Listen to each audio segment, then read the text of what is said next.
এক মন্ডলের তিনটা পোলা তাহলে কি এখন পোলা হানে বাপ মারে বাদ দেয় তিনটাই ভিন্ন হয়ে গেছে গা।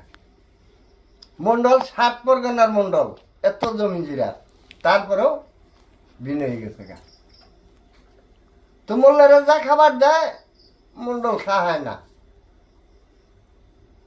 তো বাড়িওয়ালারে কইতেছে দেখ জমি তো সব পোলাহানের বাক করে দিলে যা খাবার দেয় না তো আমি খাওয়াই না। আমিও যদি এক মুঠ হাগাঞ্জা খাইছি না আধবা পিঁয়াজ আধবা কাঁচামরিচ খাটাইছি, তেল তামুক দিয়ে পাক করছো। এখন এই যে বউরা খারাইয়া সোমবার দেয়, তেল তামুক ডাকে না, সবাই সোমবার দেয়, পিঁয়াজ হল না কেন।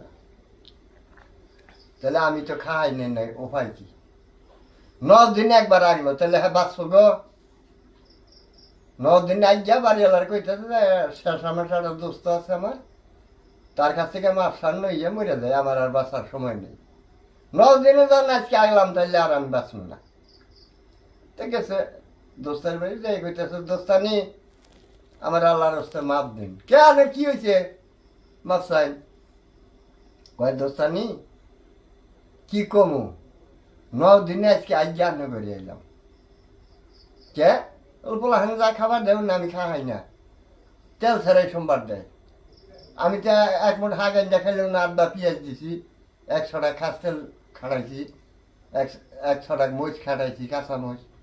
এরা কাঁচা মরিচ দূরের এলা ভুগনা মরিচ দেয় না, সেই না দামি ভাত খাওয়াই না।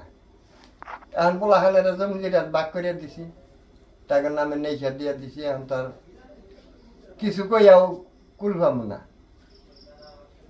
কয় দোস্ত আজকে থাকবেন, আনের দোস্ত আর দিকে মাছ মাংস আনবো, পায়েস পলা পাক করবো, খাবার এমন একটা যুক্তি দিব পোলা হানের পাও ছাড়বো না, আবার খাবার দিব না নাই তো রয়েছে। বিকালে খাওয়া নেওয়ার পরে কইতেছে দোস্ত আগিলা 3 মিনিট জ্বালা আছে না, 11টা আছে, ওলা তো নাকবো না, একটা জ্বালা যেন থাকুন বা পৈতানে পার নিচে গারবান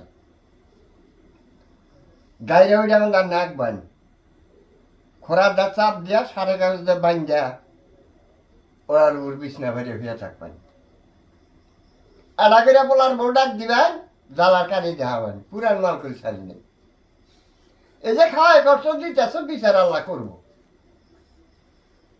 এটা কইয়া কেন 3 বউ একখানে করে না, আড়া আড়া করিয়া।